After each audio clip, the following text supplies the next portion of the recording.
Good afternoon. I'm Brian Reagan. This is Tyler Kelly. And we are coming to you today for our midday meditation from Matthew 27:15 through 31. Tyler? Now at the festival, the governor was accustomed to release a prisoner for the crowd, anyone whom they pleased. At that time, they had a notorious prisoner called Jesus Barabbas. So after they had gathered, Pilate said to them, "Whom do you want me to release for you, Jesus Barabbas or Jesus who is called the Messiah?" For he realized it was out of jealousy that they had handed him over. While he was sitting on the judgment seat, his wife sent word to him, "Have nothing to do with that innocent man, for today I have suffered a great deal because of a dream about him." Now the chief priests and the elders persuaded the crowds to ask for Barabbas and to have Jesus killed. The governor again said to them, "Which of the two do you want me to release for you?" And they said, "Barabbas." Pilate said to them, "Then what should I do with Jesus who is called the Messiah?" All of them said, "Let him be crucified." Then he asked, "Why? What evil has he done?" But they shouted all the more, "Let him be crucified." So when Pilate saw that he could do nothing, but rather that a riot was beginning, he took some water and washed his hands before the crowd, saying, "I am innocent of this man's blood. See to it yourselves." Then the people as a whole answered, "His blood be upon us and on our children." So he released Barabbas for them, and after flogging Jesus, he handed him over to be crucified.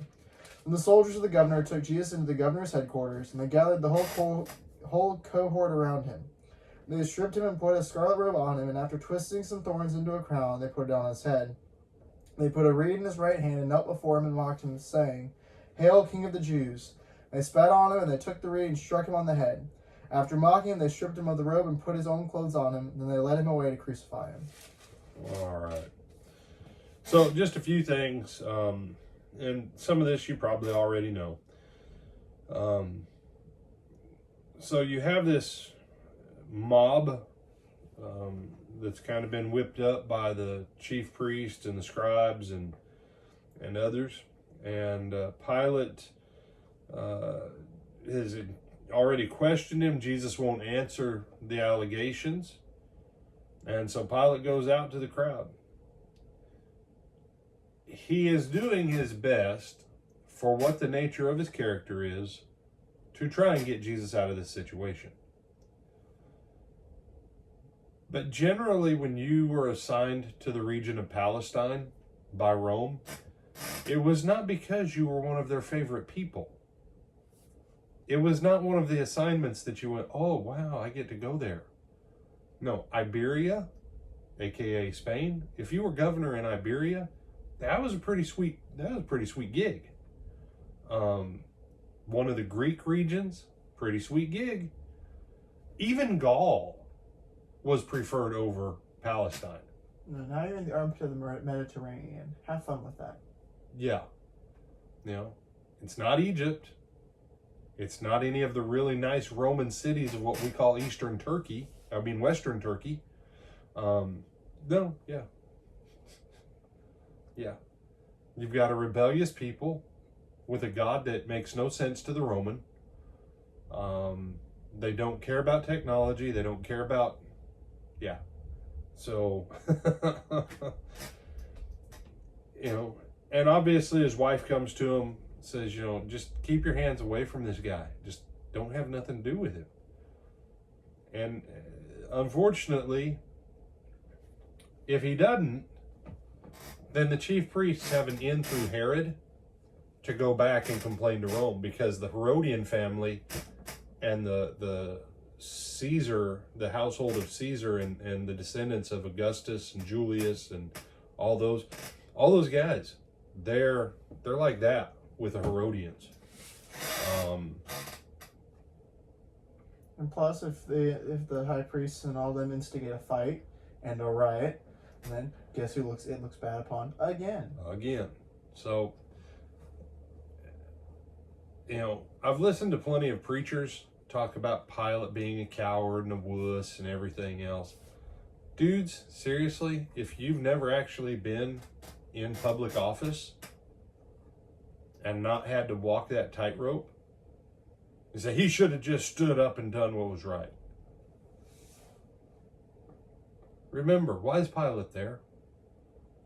All of this is orchestrated. The whole history of humanity is everything moving toward this moment.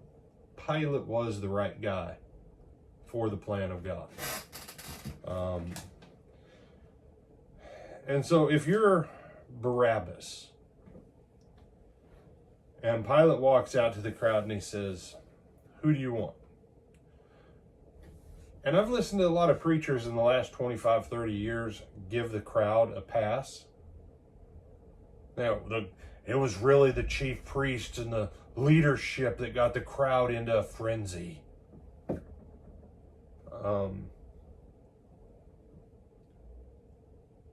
It wasn't the people who answered, "Let his blood be on us and on our children." Oh wait, it was the crowd that said that. It wasn't just the leaders. You know, in our own country, not very long ago, some people got whipped up into a frenzy. No one says everybody who got whipped up into a frenzy because they had no better sense, just forget about it. That's not what they're saying.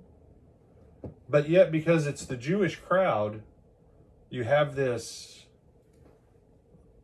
I don't know what you call it, that says, well, we shouldn't look at the Jewish people of that time and say that they had a part in killing Jesus because they were whipped into a frenzy by their leadership. God's the one who wrote it down for us this way, not Brian, not Tyler. They chose this path. They chose to set themselves against God. And on the day of Pentecost, when Peter says to his Jewish brethren, "You murdered the Holy One," he says it to a whole crowd of his own race. But I want you to think if you're Barabbas for a moment. Barabbas is in the Fortress Antonia. He can probably hear what the mob is yelling. And Pilate goes up. "Who do you want me to release to you?" "I am Roman, and I will release someone to you." So I'm just a nice guy. Because I'm just a nice guy, and I want to curry some favor, because we have not been to India yet to have curry. So I can't curry, but I can curry favor. And he says to the crowd, "Do you want Jesus or do you want Barabbas?" And so they start chanting, "Barabbas, Barabbas, Barabbas." I don't know how many miles away you can hear the swamp. At least a few. Okay.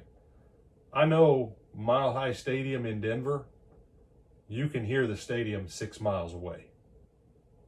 When it's at full volume, you can hear it 6 miles away, over all the other sounds of the city. Whereas Gainesville, there's not much other sound except cars. So yes, when you hear the swamp, you can hear it for a while. Yeah.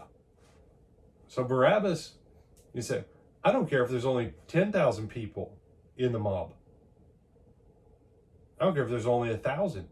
1,000 people at full volume for how far Fortress Antonia was from Pilate's court.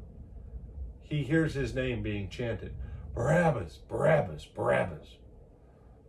And then Pilate asks him, "Well, what do you want me to do with Jesus, who's called Messiah?" "Crucify him, crucify him." If you're Barabbas, you know what you're thinking in yourself? There's a mob of people chanting to kill me. I'm already under sentence of death, and now there's a mob of people chanting to kill me. Can you imagine what it was like when the guards come to Barabbas and they take hold of him and they walk him out to the front door of Fortress Antonia and they go, "You're out of here, bro." Every step he's taken, he thinks he's going to die, and he goes free. And the freest man on earth, he's bound up, and he's the one who walks the path to death. Just a little whatever. Like I say, everybody probably already knows that, but you know, if you hadn't thought about that one in a while, just it's one of those, you know. Especially when you're the the murderer who you already said, you know you're on death row because you incited an insurrection against the government and led an open revolt against them. Yeah. Got caught because you failed in your mission and are now sitting around waiting to be killed anyways. Yeah. And you know, and it's an interesting thing. Do you know what Barabbas means? Jesus Barabbas. You know what bar means, right? Not or something, right? No. Simon Bar Jonah, Simon son of Jonah. Yeah, son of. What's Abba? Father. Father. Jesus and Barabbas are both called sons of the Father. It's a funny thing. Technically, they both had the same name. But not a case of mistaken identity. I'm Brian Reagan. This is Tyler Kelly. We bid you good afternoon.